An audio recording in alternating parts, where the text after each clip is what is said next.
대량 등록이 운이라고 생각하는 순간 우리들이 할 것은 제사 지내는 것밖에 남지 않습니다. 네, 안녕하세요. 멀티파이프입니다. 제가 대량 등록을 시작한 지가 이제 벌써 한 2년 정도 된 것 같아요. 시간이 참 빠르게 간 것 같은데 아마 한 첫 1년 동안은 이제 이 업에 대한 프로그램을 배우고 가공을 많이 하는 데 집중을 했었던 것 같고, 그 다음 1년은 이제 기존에 했던 것들에 대한 분석과 연구, 그리고 직원 채용 쪽으로 시간을 많이 쓴 것 같아요. 그래서 오늘은 제가 대량 등록을 2년 동안 해오면서 정말 가장 크게 느낀 점을 하나 공유해드리려고 합니다. 그냥 질질 끌지 않고 바로 결론부터 말씀드리도록 하겠습니다. 대량 등록은요, 운에 기대는 사업이 아니에요. 진짜 중요해서 다시 한 번만 더 말씀드리도록 할게요. 대량 등록은 운에 기대는 사업이 아닙니다. 이게 제가 2년 동안 이 사업을 치열하게 연구하고 분석해오면서 가장 크게 깨달은 결론이라고 할 수 있을 것 같아요. 우선 이 대량 등록을 잘 못하시거나 매출이 잘 안 나오시는 분들의 가장 큰 특징이 뭐냐면 자기 제품이 왜 팔리는지를 모릅니다. 어떤 메커니즘으로 소비자가 들어오고 구매하는지를 잘 모르시는 분들이 굉장히 많아요. 이 과정에 대한 이해를 하지 않고 고민을 하지 않으면은 여러분들의 실력은 절대로 늘어나지 않을 겁니다. 그냥 무작정 많이 올리고 팔리기를 기대하는 게 대량 등록이 아니에요. 가령 예를 한번 들어보도록 하겠습니다. 제가 대량 등록을 처음 시작했던 시절에 이 대량 등록을 낚시에 비유해 주셨던 분이 계셨어요. 대량 등록은 이렇게 막 낚싯대를 여러 곳에 뿌려놓는 그런 사업이다 라고 설명해 주셨는데 저도 굉장히 감탄하고 공감을 했었던 비유였습니다. 근데 이 말을 잘못해서 해석하시면 안 될 것 같아요. 그러니까 오해하시면 안 됩니다. 이게 낚싯대를 여러 군데에 걸쳐 놓는 거라고 해서 진짜 여러 군데에 뿌려놓기만 하고 아무것도 안 하시는 분들이 정말 많으세요. 물론 그래도 어느 정도 낚싯대에서 고기가 잡히기는 잡히겠죠. 근데 이게 또 어떻게 그래서 더 무서운 것 같기도 합니다. 차라리 한 마리도 안 잡히면은 자기 방식에 대한 고민을 더 많이 해보는데, 이게 그래도 많이 뿌리다 보면 잡히긴 잡히다 보니까 그냥 이렇게 하는 건가 보다, 대량 등록이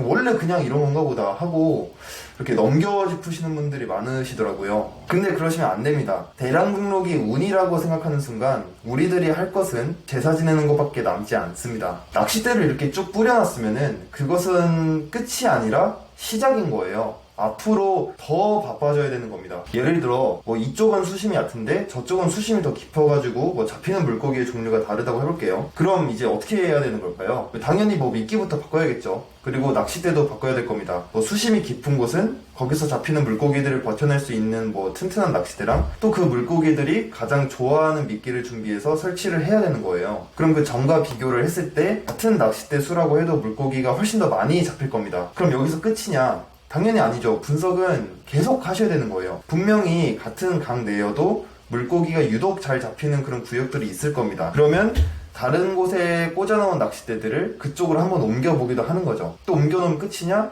그거 아니죠. 몇 대 정도를 갖다 놓는 게 가장 최적인지 기간을 두고 실험을 해보셔야 될 겁니다. 또 물고기 이상의 생각을 해볼 수도 있을 거예요. 만약에 이 낚시를 통해 수익을 창출하고 싶으신 거라면 잡히는 물고기의 양과 가격도 생각을 해야 됩니다. 내가 한 번에 차에 싣고 이동할 수 있는 물고기의 양에 한계가 있다면은 그 양 안에서 최고의 수익을 낼 수 있도록 낚싯대를 다시 세팅을 해봐야 되는 거예요. 맛없고 싼 물고기만 잔뜩 쌓아놓으면 도움이 안 될 테니까요. 이렇듯 진짜 분석은 해도 끝이 없습니다.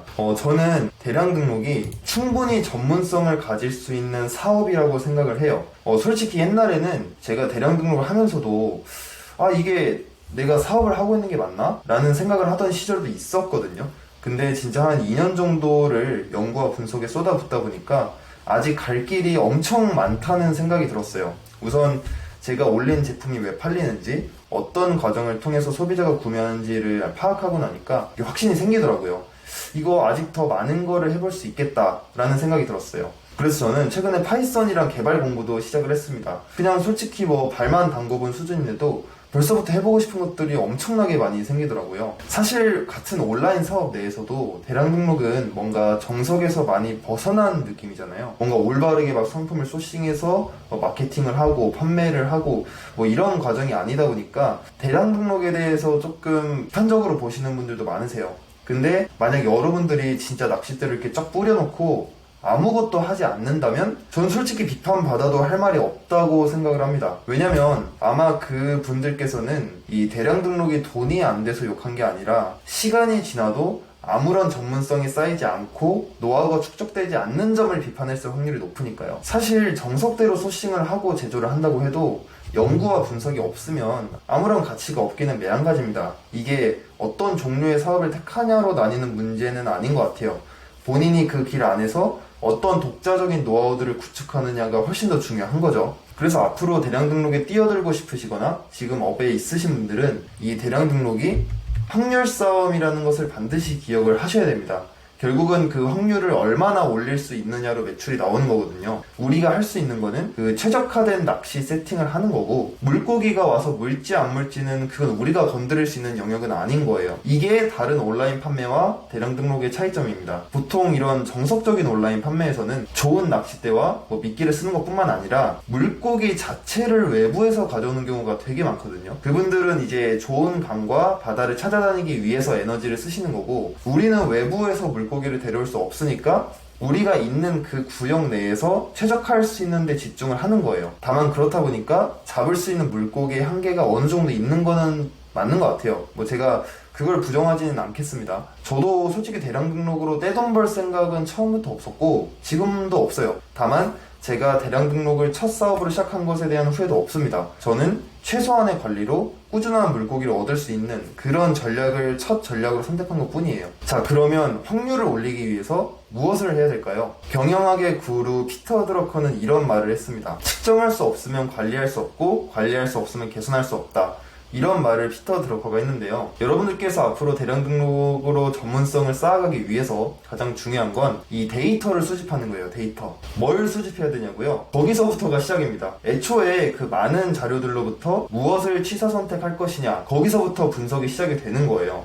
누구는 소비자의 검색 키워드, 그런 유입 키워드를 볼 수도 있는 거고, 또 누구는 마켓별로 나가는 카테고리를 나눠볼 수도 있는 거고, 또 누구는 유료 배송과 무료 배송한 것들의 구매 빈도 차이를 추적해볼 수도 있는 거고, 상품 바이트 수에 따른 구매 결제 비율을 따져볼 수도 있을 거고, 상품 단가에 따른 구매율을 볼 수도 있는 거고요. 특정 마켓에서 매출이 줄어들었다면은 왜 줄어들었는지 그것도 생각을 해볼 수도 있는 거고, 진짜 말하자면 끝도 없습니다. 그렇게 만약 여러분이 실험해보고 싶은 데이터를 측정을 했다면 그 다음은 반드시 그 측정을 통한 비교 실험이 진행이 돼야 됩니다. 내가 앞에서 본 데이터를 통해 이러이러한 결과가 나왔는데 그럼 이번엔 이렇게 해보자 까지 나와야 되는 거예요. 그리고 그렇게 재등록을 하든 다음 가공에 반영을 하든 해서 얼마나 개선돼 가는지도 계속 추적을 하셔야 됩니다. 아, 나는 이런 거 못 해먹겠다. 그럼 어떻게 하냐 싶으시면은 그냥 하던 대로 하시면 돼요.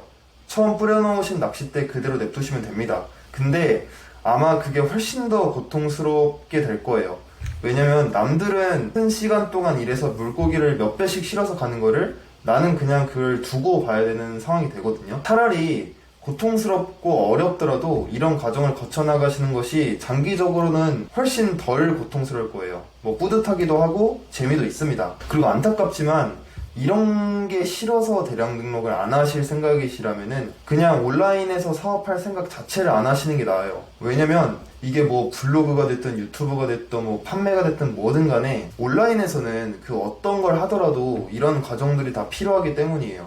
사실 온라인 사업이라는 것은 그냥 데이터 싸움이라고 봐도 과언이 아닙니다. 다른 사람들은 이런 데이터를 이렇게도 보고 저렇게도 추적하고 이렇게도 써보고 할 때 나 혼자 그 과정을 건너뛴다면은 사입이라든 제조를 하든 뭘 해도 솔직히 안 될 확률이 높다고 생각을 해요. 사실 우리가 어떤 물건을 만든다고 하더라도 시장을 관찰을 해야 되고 또 어떻게 만들지 생각을 해야 되고 연구를 해야 되고 계속 피드백을 해나가는 과정이기 때문에 이 과정 자체를 생략하시면은 솔직히 대량 등록이 아니라 그 어떤 것을 해도 실패할 확률이 올라갈 겁니다. 제가 오늘 한 말들이 누군가는 뜬구름 잡는 소리라고 할 수도 있을 것 같아요. 하지만 그 어떤 단편적인 꿀팁들보다 훨씬 더 중요한 내용입니다. 결국 자기가 피땀 흘려 얻어낸 귀한 데이터를 다른 사람들에게 공짜로 줄 일은 없잖아요. 내가 분석하고 내가 찾아낼 수 있어야 됩니다. 그리고 그 과정에서 여러분들은 정말 많이 성장하시게 될 거예요. 아마 대량 등록에서 이런 과정들을 전부 겪어내신 분들이라면은 솔직히 대량 등록이 아니어도 앞으로 그 어떤 사업을 하시더라도 다 잘하실 거라고 생각을 합니다. 분야별로 조금 재능의 차이는 있을지 몰라도 그래도 평균 이상은 다 하실 거라고 믿어요. 오늘 이렇게 주저리 떠들어봤는데 눈치 빠르신 분들은 되게 많은 것들을 얻어가실 수 있을 거라고 생각을 해요. 사실 뭐 저도 다른 좋은 유튜버분들 영상을 많이 보지만 그 고수분들도 이렇게 막 얘기를 하시다 보면은 자기도 모르게 은근슬쩍 그런 것들을 흘리시는 경우가 되게 많더라고요. 근데 그런 것들을 캐치해서 내 사업에 적용시킬 수 있느냐는 온전히 시청자의 몫인 것 같습니다. 아무튼 앞으로도 또 좋은 연구와 분석을 해서 공유할 수 있는 그런 시간 가져보도록 할 거고요. 계속 같이 성장할 수 있는 그런 구독자분들과 제가 됐으면 좋겠습니다. 그럼 다음에 봬요.